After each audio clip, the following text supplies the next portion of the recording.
नमस्कार दोस्तों, आज हम उपस्थित हुए हैं बहुत ही प्रभावपूर्ण कहानी के साथ। बने रहिए वीडियो के अंत तक। लाख भुजाएं हो यदि तेरी, तो भी तो छुटकारा नहीं। नाम लिए जा नाम कहे जा, इस बिन पार उतारा नहीं। कठिनाई अति भारी यदि, पथ में तेरे आ जाए। आदि प्रभु के बन के नैया, तुझको पार लगा जाए। एक शख्स सुबह सवेरे उठा, साफ कपड़े पहने और सत्संग घर की तरफ चल दिया ताकि सत्संग का आनंद प्राप्त कर सके। चलते चलते रास्ते में ठोकर खाकर गिर पड़ा, कपड़े कीचड़ से सन गए। वापस घर आया, कपड़े बदल कर वापस सत्संग की तरफ रवाना हुआ। फिर ठीक उसी जगह ठोकर खाकर गिर पड़ा और वापस घर आकर कपड़े बदले, फिर सत्संग की तरफ रवाना हो गया। जब तीसरी बार उस जगह पर पहुंचा तो क्या देखता है कि एक शख्स चिराग हाथ में लिए खड़ा है और उसे अपने पीछे पीछे चलने को कह रहा है। इस तरह वो शख्स उसे सत्संग घर के दरवाजे तक ले गया। पहले वाले शख्स ने उससे कहा, आप भी अंदर आकर सत्संग सुन लें, लेकिन वो शख्स चिराग हाथ में थामे खड़ा रहा और सत्संग घर में दाखिल नहीं हुआ। 2-3 बार इनकार करने पर उसने पूछा, आप अंदर क्यों नहीं आ रहे हैं? दूसरे वाले शख्स ने जवाब दिया, इसलिए क्योंकि मैं काल हूँ। ये सुनकर पहले वाले शख्स की हैरत का ठिकाना ना रहा। काल ने अपनी बात जारी रखते हुए कहा, मैं ही था जिसने आपको ज़मीन पर गिराया था। जब आपने घर जाकर कपड़े बदले और दोबारा सत्संग की तरफ रवाना हुए तो भगवान ने आपके सारे पाप क्षमा कर दिए।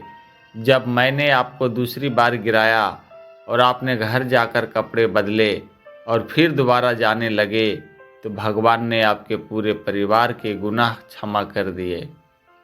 मैं डर गया कि अगर अब की बार मैंने आपको गिराया और आप फिर कपड़े बदलकर चले तो कहीं ऐसा ना हो वह आपके सारे गांव के लोगों के पाप क्षमा कर दे। इसलिए मैं यहाँ तक आपको खुद पहुँचाने आया हूँ। अब हम सब विचार करें कि उस शख्स ने 2 बार गिराने के बाद भी हिम्मत नहीं हारी और तीसरी बार फिर पहुँच गया। और एक हम हैं, यदि हमारे घर पर कोई मेहमान आ जाए या हमें कोई काम आ जाए तो उसके लिए हम सत्संग छोड़ देते हैं, भजन सिमरन छोड़ देते हैं। क्यों? क्योंकि हम जीव अपने भगवान से ज़्यादा दुनिया की चीज़ों और रिश्तेदारों से ज़्यादा प्यार करते हैं, उनसे ज़्यादा मोह है। इसके विपरीत वह शख्स 2 बार कीचड़ में गिरने के बाद भी तीसरी बार फिर घर जाकर कपड़े बदलकर सत्संग के लिए रवाना हो गया। क्यों? क्योंकि उसे अपने दिल में भगवान के लिए बहुत प्यार था।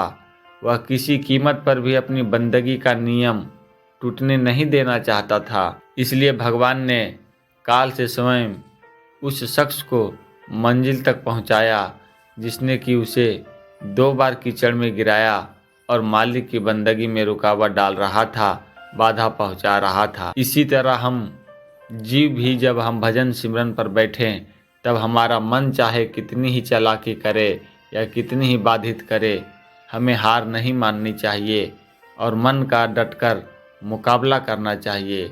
एक ना एक दिन हमारा मन स्वयं हमें भजन सिमरन के लिए उठाएगा और उसमें रस भी लेगा। बस हमें भी हिम्मत नहीं हारनी चाहिए और ना ही किसी काम के लिए भजन सिमरन में ढील देनी चाहिए। भगवान खुद ही हमारे काम सिद्ध और सफल करेंगे। इसलिए हमें भी मन से हार नहीं माननी चाहिए और निरंतर भगवान के नाम के सिमरन में लगा रहना चाहिए। बुद्धिमान हो कोई जितना, उतना मौत डराती है। ज्यों ज्यों करनी पथ पर चलती, प्यास भी बढ़ती जाती है। आग कभी ना बुझती मन की, नदी के ठंडे पानी से। अंत न होगा घर के पथ का, केवल बुद्धिमानी से। मृत्यु हार तेरे तोड़ेगी, बात न कोई मानेगी। मानेगी यदि मृत्यु भी तो नाम हरि का मानेगी। नमस्कार। धन निरंकार।